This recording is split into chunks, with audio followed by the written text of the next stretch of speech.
Olá pessoas, eu sei que eu tô atrasado e mês passado também não fiz vídeo, mas é porque eu tava em mudança e minha vida ficou complicada. Mas como sempre, tá aqui tudo que eu assisti em julho de 2025. Eu comecei o mês com O Príncipe do Egito.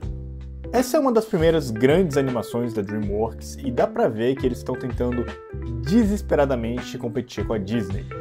O filme é aceitável, a história é razoável e a música não é memorável. Na verdade, a única música que é razoavelmente interessante é aquela You're Playing with the Big Boys Now, que não é necessariamente muito boa. A animação é competente, o cenário é bonito, mas não é um filme que eu vou ver de novo.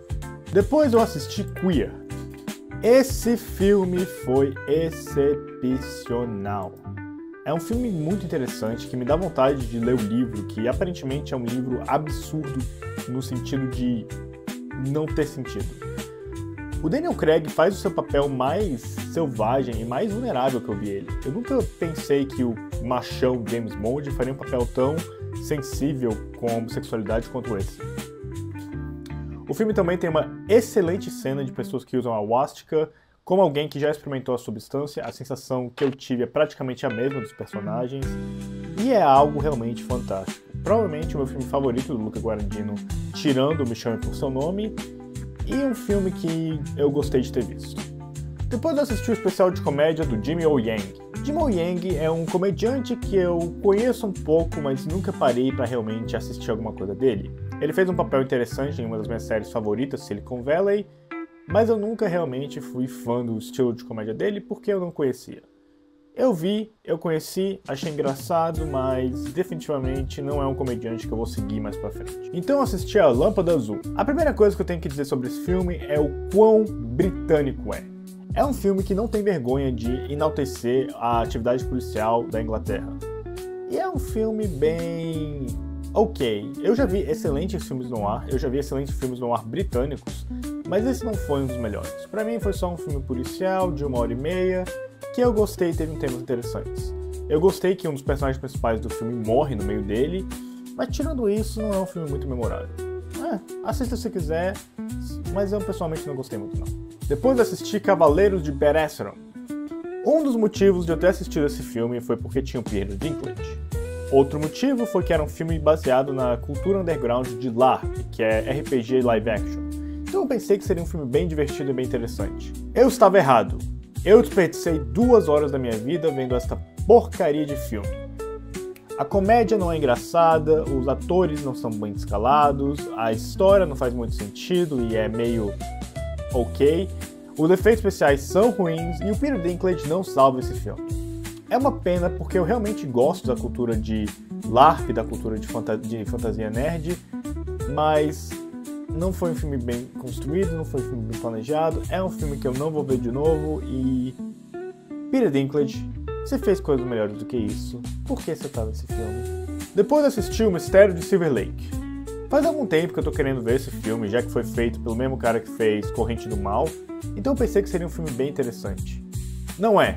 Esse filme é como se alguém tivesse pegado todos aqueles vídeos de teorias da conspiração, tivesse colocado num filme e tivesse falado, esse cara tem razão pra acreditar nessa bobagem. É um filme muito absurdo e não no sentido bom. Tenta ser um filme de detetive, um filme de mistério, com alguns elementos de fantasia urbana, mas eu acho que não consegue nenhum deles. O filme tem uma lógica própria que infelizmente não é transmitida de uma maneira credível pro resto do mundo.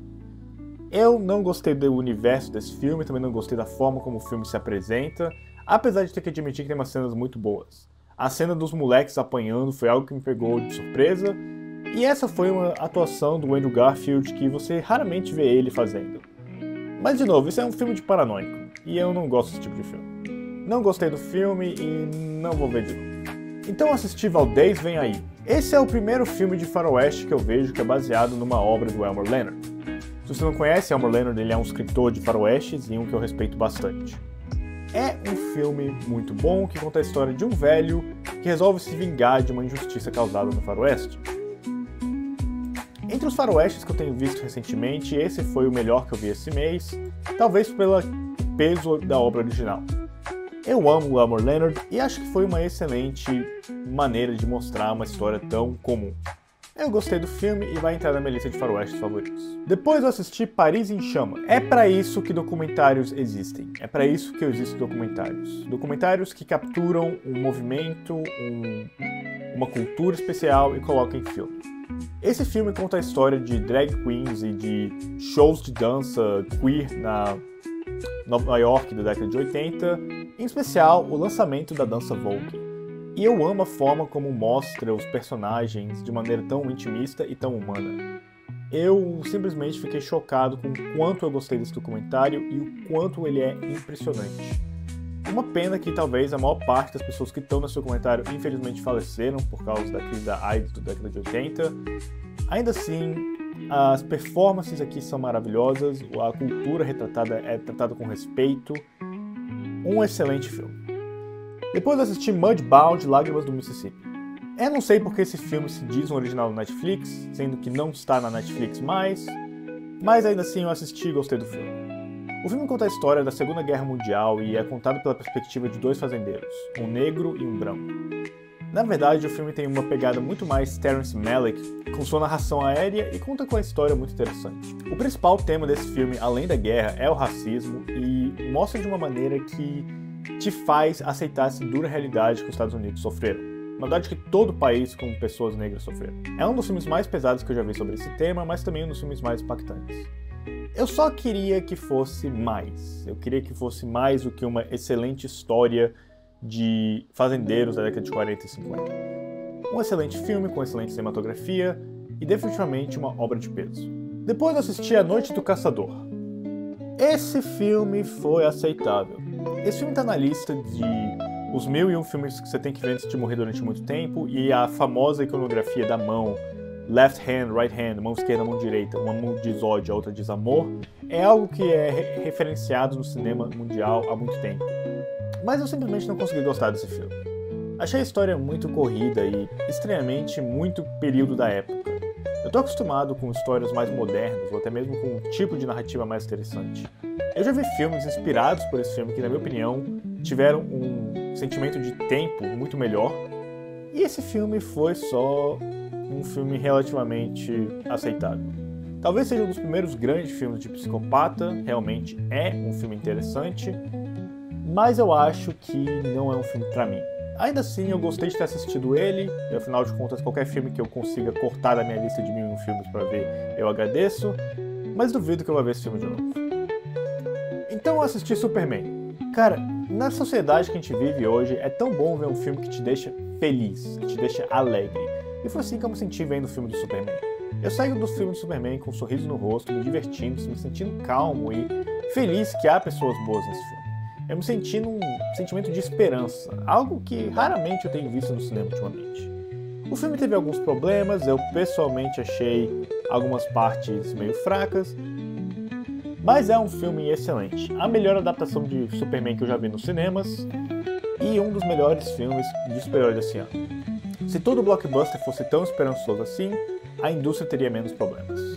Eu gostei bastante desse filme e é um dos poucos que eu planejo rever no cinema. Depois eu assisti Uma Noite Alucinante 3. Por algum motivo eu tô viciado em filme de fantasia e esse filme foi absurdo. É um filme da franquia Uma Noite Alucinante, então se você tá esperando uma fantasia comum, uma fantasia estilo Senhor dos Anéis, você tá errado. Aqui temos um personagem que bate primeiro, pergunta depois, e ele é um completo babaca.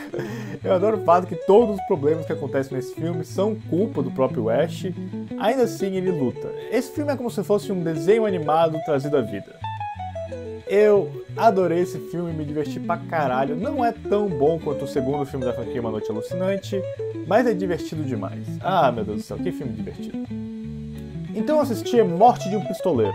Esse é o segundo dos 3 faroestes que eu vi esse mês e foi o mais aceitável.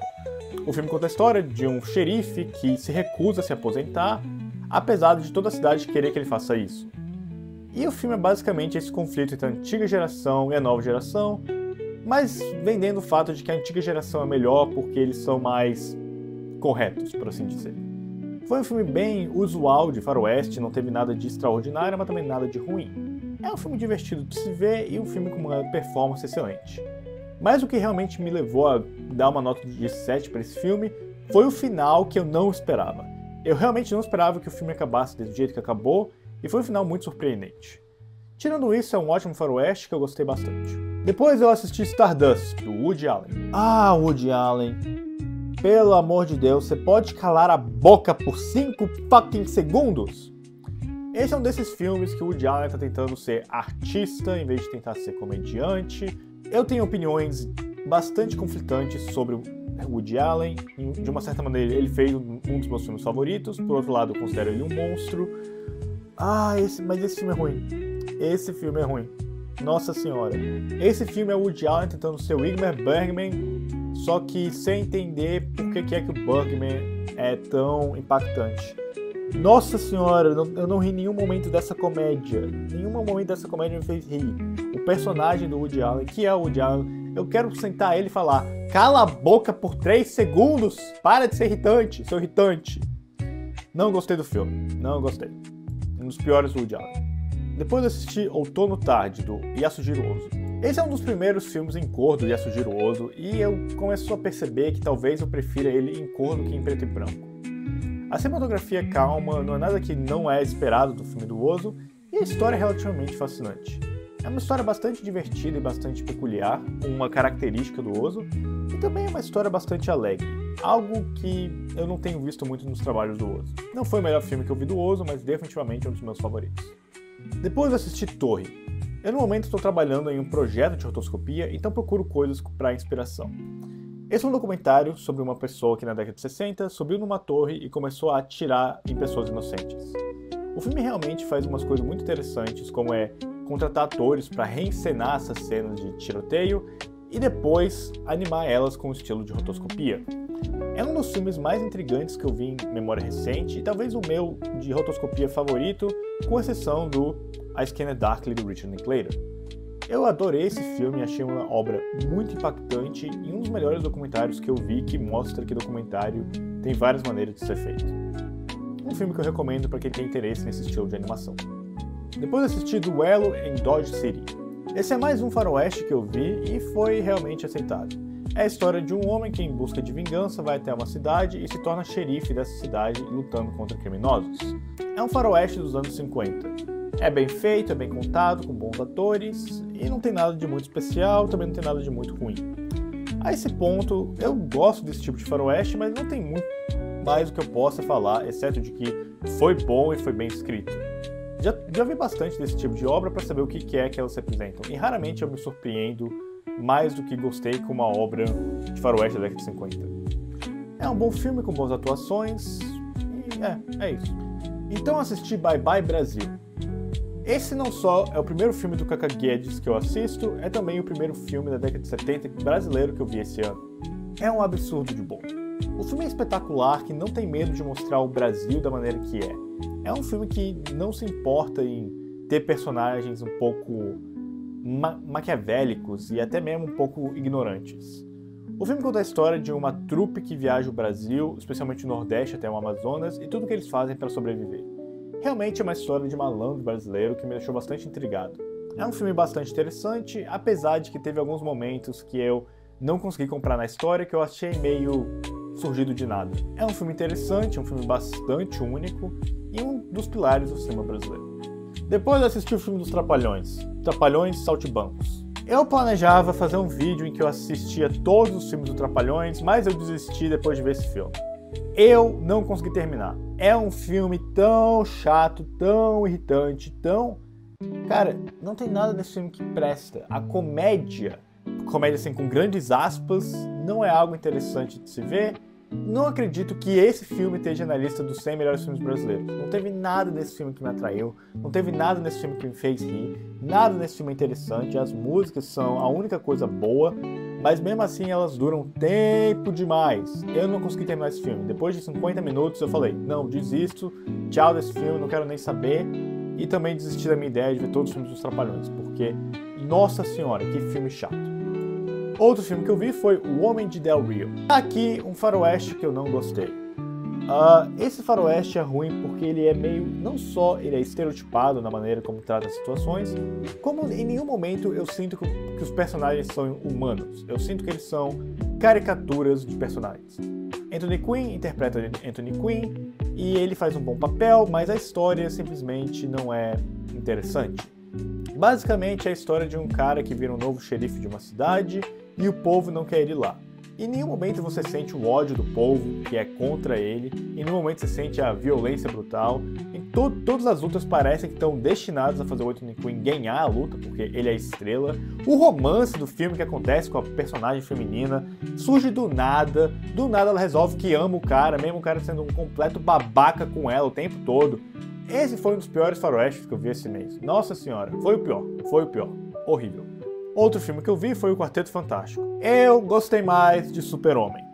Me perdoe, eu gostei mais de Super-Homem, apesar de que eu achar que Super-Homem tinha mais defeitos no roteiro do que o Quarteto Fantástico, eu gostei mais de Super-Homem.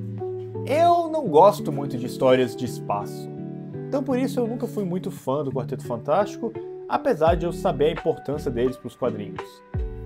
Eu simplesmente achei um filme bem legal, um filme pipoca bem divertido e um filme que todo mundo tem que gostar, ainda mais se comparado com a tragédia que foram os outros filmes do Quarteto Fantástico até então. É um filme bem aceitável, bem legal, bem pipoca, bem divertido, que eu gostei bastante de ver, eu só não veria de novo.